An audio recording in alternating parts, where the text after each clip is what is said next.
ഉപതെരഞ്ഞെടുപ്പിൽ നിലമ്പൂരിൽ മത്സരിക്കാനില്ലെന്ന നിർണായക പ്രഖ്യാപനവുമായി PV അൻവർ. UDFന് നിരുപാധിക പിന്തുണ പ്രഖ്യാപിക്കുന്ന അൻവറിന്റെ നിലപാട് ഭാവിയിലെ രാഷ്ട്രീയ നീക്കങ്ങൾ ലക്ഷ്യമിട്ടാണ്. നിലമ്പൂരിൽ ആര്യാടൻ ഷൗക്കത്തിനെ സ്ഥാനാർത്ഥിയാക്കിയാൽ പിന്തുണയ്ക്കില്ലെന്നും അൻവർ വ്യക്തമാക്കി. എപ്പോഴും രാഷ്ട്രീയ ആകാംക്ഷ നിലനിർത്തുന്നതായിരുന്നു അൻവറിന്റെ നീക്കങ്ങൾ. PV അൻവർ രാജിവെക്കുമെന്നുറപ്പിച്ചതോടെ അടുത്ത ചോദ്യം ഉപതെരഞ്ഞെടുപ്പിൽ മത്സരിക്കുമോ എന്നതായിരുന്നു. അവിടെയും അൻവറിന്റെ സർജിക്കൽ സ്ട്രൈക്ക്. നിലമ്പൂരിൽ തൽക്കാലം മത്സരിക്കാനില്ലെന്ന് പ്രഖ്യാപനം. നിലമ്പൂരിൽ മത്സരിക്കുമോ? ഞാൻ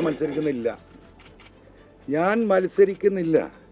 ഞാൻ നിലമ്പൂരിൽ UDF നടത്തുന്ന കോൺഗ്രസ് സ്ഥാനാർത്ഥിക്ക് ഞങ്ങളുടെ മുഴുവൻ ശക്തിയും ഉപയോഗിച്ച് നിരുപാധികമായിട്ടുള്ള പിന്തുണ കൊടുക്കാൻ ഞങ്ങൾ തീരുമാനിച്ചിരിക്കുന്നത്.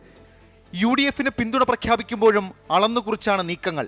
ആര്യാടൻ ഷൗക്കത്തിനെ തള്ളുന്ന അൻവർ മുന്നോട്ട് വച്ചത് മലപ്പുറം DCC പ്രസിഡന്റ് VS ജോയിയുടെ പേര്. ഈ വിഷയത്തെ നേരിട്ട് അനുഭവപ്പെടുന്ന അഡ്രസ്സ് ചെയ്യുന്ന ഒരു വ്യക്തി അവിടെ സ്ഥാനാർത്ഥിയാകണമെന്ന ഒരു റിക്വസ്റ്റ് ഡിമാൻഡ് UDFന് മുമ്പിൽ വെക്കുകയാണ്. എന്താണ് റിക്വസ്റ്റ് ഡിമാൻഡ്? നിലമ്പൂരിൽ തന്നെയുള്ള DCC president Shri VS Joy ഈ വിഷയത്തിൽ എപ്പോഴും എന്നോട് ഇന്ററാക്ട് ചെയ്യുന്ന ഒരു വ്യക്തിയാണ്. കാരണം ജോയ് താമസിക്കുന്ന ഈ കാട്ടിൻ്റെ ഉള്ളിലാണ്. പുതിയ സാഹചര്യത്തിൽ മിതത്വം പാലിച്ചായിരുന്നു അൻവറിനുള്ള ആര്യാടൻ ഷൗക്കത്തിന്റെ മറുപടി.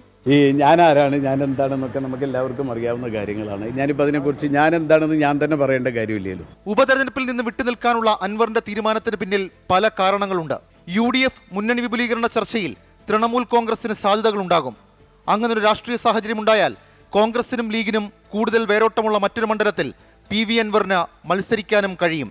ഷെഫീദ് റൗത്തർ, 24 തിരുവനന്തപുരം.